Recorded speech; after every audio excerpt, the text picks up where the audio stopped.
When I'm getting ready for my digitals, I start with toner and moisturizer. I go with absolutely no makeup, so I like to take some Vaseline and make sure my eyebrows aren't acting all crazy and help to define my lashes because then I'm going to give them a little bit of a curl.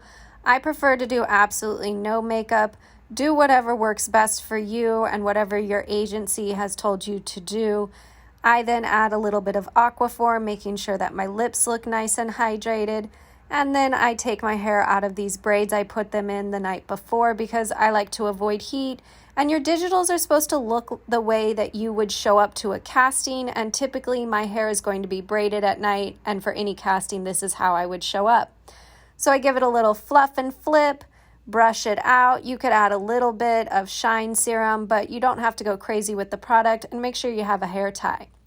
Then I pick out an outfit, something like a skirt with a little crop top, cross back, very great choice. I could also choose some shorts with that cross back if I wanted to show off my abs, great for Los Angeles. We could also try it with a nice little razorback tank top. I don't love this one with these shorts because you see there's a lot of ruching on the side, so I would go more with a little crop top that is a bit longer than the first crop top we saw. You could also do shorts like these, but I would do these more for a casting. You see there's a lot of ruching going on. It's not the best for digitals. We want to go more simple. So we would avoid something like this as well. This bodysuit has a lot going on, a lot of seams and different shapes going on. It's a little too much for digitals. Words and pictures and logos, again, are a little too much and a little too distracting for digitals. And this is a little too loose on my waist. Another loose example, this is even plain black, but it's not the right choice because it's too loose and it's not showing off my body like we want in digitals. Again, a black choice, but not the right choice. It's hiding my hips. Here we have a great bodycon, but it's a little too sexy and club night. We don't need to go this sexy for digitals. We don't need to go this sparkly for digitals. Keep it very simple, very basic. These little white stripes are totally okay. This dress fits great. And then the dress that I chose for today's example is just a little bodycon black dress, non-distracting, and fits me well. Let's talk about your different heel options. A great option is a black pump. Mine has a little clear on the side of it, and it really helps to elongate my legs and make them look great. Another option could be some type of nude strappy. You want to get a nude that is close to your skin tone. You see, these ones are my favorite heels. They give my arch great support and allow my legs to look really long. Another option is a nude strappy. I don't love straps because I feel like it cuts off the leg. You can see my leg looks a little bit shorter. You can see the direct difference here. We're cutting off my leg with that ankle strap, whereas here the strap doesn't go until it's over my arch. And here we have a darker nude that blends with my skin a little better, whereas this light beige color is way too white for my current tan, and so it stands out more. Now these are very small details that don't really matter. If this is the only shoe you have, this will work perfectly fine, but if you have options when shopping or from your closet at home, I would choose something more like this.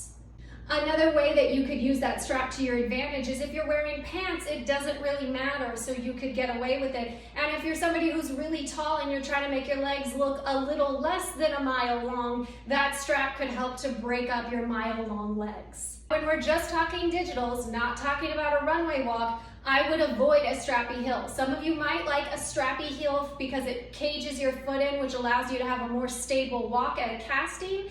But I'm talking digitals here, and I personally would not choose to wear a strappy heel with a dress. If I was wearing pants, I would wear the strappy heel, but with a dress, I feel like it cuts off my legs again. And you can see that direct difference here. My right leg looks much longer and continues to go down until it runs into the shoe at the very bottom, almost near the ground, whereas this one on the left is cutting me off much sooner than that and makes this leg look a little bit shorter. Always do what's best for you, your goals, your desires, and your budget. A clear heel is also another option if you don't have anything else. I don't see why this wouldn't work. It's not too distracting. Although the chunky heel is a little bit distracting, so I would avoid posing too far to the side other than for your profile shot, because it does kind of draw some attention to that heel. but they look great. And another option for shoes is no shoes. You could stand barefoot and just go a little bit up on your tippy toes, or if you can, all the way up on your tippy toes. I really like to do this when I'm posing in swim. I like to sort of lean against the wall behind me and have my legs out and stand on my tippy toes. I also use these heels. They're my favorite heels. They're a very small strap, as you can see. They're not super distracting, although they are a silver metallic, so I wouldn't say that these should be your absolute first choice. I would suggest avoiding wedges and anything with a lot of sparkle and metallic going on. It's just very distracting, and we don't need them staring at your feet. We want them staring at your face. And remember, just because it's black does not mean it is the correct option. These shoes are one of my favorite pairs of shoes, but wearing it with a dress for Polaroids like this would be extremely cutting me off, making my legs look very short. This is not flattering.